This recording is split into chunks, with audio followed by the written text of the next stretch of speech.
அவன் போனான். ஒரு 3 மாதம் வேலை செய்தான். அந்த பிரதர் அங்கிருந்து எனக்கு கால் பண்ணி என்ன சொன்னார் தெரியுமா?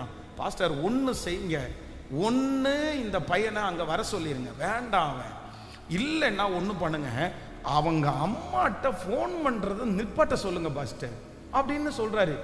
என்ன பிரதர் என்ன சொல்றீங்க என்ன கேட்டா, காலையில 10 மணிக்கு கடை திறக்கிறான் பாஸ்டர். 10 மணிக்கு கடையை திறந்தா 10:30 மணிக்கு போனை எடுத்து பாத்ரூம் போயிட்டான்னா பேசுறான் 11:30 மணி வரைக்கும் பேசுறான். சரி, என்னடா யார்கிட்டடான்னு பேசுறேன்னு பார்த்தா அம்மாட்ட பேசுறேன்னு சொல்லிட்டு அம்மா அவ்வளோ நேரம் பேசுறாங்க. 11 மணிக்கு வந்துட்டானா கொஞ்ச நேரம் இருப்பானா, மத்தியானம் சாப்பிட்றதுக்குன்னு போயிட்டான்னா திரும்பி ஒரு 2 மணி நேரம் பேசுவான், சாயந்தரம் பேசுவான். ஐயோ, என்னால் சமாளிக்கவே முடியல. இப்படி இருந்தா கண்டிப்பா நான் இவனை வச்சிருக்கவே முடியாது. அவளுக்கு கடைசியில் வந்து ஒரு 4 மந்த்ஸில் திருப்பியும் ஒரு டைம் அவங்க அம்மாட்ட பேசுறேன், வேண்டாம் நீங்கள் ரொம்ப பேசுறீங்கன்னு சொல்றாங்க, பிள்ளை வேலை பண்ணுறதுக்கு டிஸ்டர்பாக இருக்குது, நீங்கள் நேசிக்கிறீங்க, உங்கள் பிள்ளை தான், கொஞ்சம் கிளியர் பண்ணிக்கிங்கன்னா அவங்க கேட்டது மாதிரி இல்லை.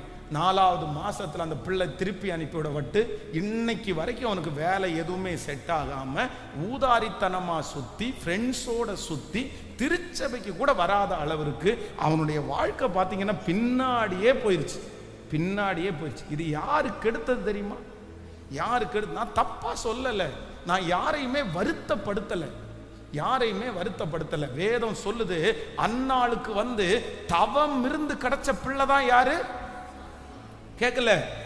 சாமுவேல் தவம் இருந்து கிடைத்த பிள்ளை. ஆனா தவம் இருந்து கிடைச்ச பிள்ளைய கொண்டு போய் பால் குடி மறந்த உடனே கொண்டு போய் திருச்சபைக்குள்ள விடுன்னு சொன்ன உடனே விட்டுட்டு திரும்பி வந்தாங்களா இல்லையா? அது எப்படிங்க அந்த தாய்க்கு திரும்பி வர முடியும்?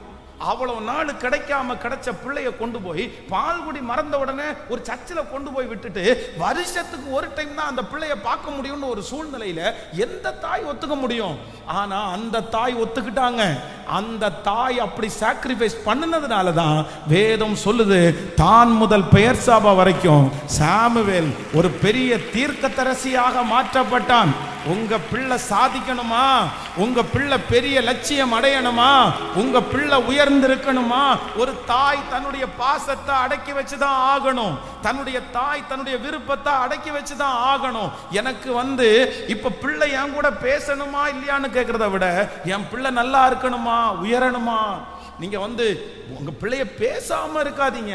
ஆனா அதே நேரத்தில் உங்களுடைய பாசம் உங்க பிள்ளையினுடைய நேரத்தை என்ன பண்ணிடக்கூடாதுன்னா வேஸ்ட் பண்ணிடவே கூடாது.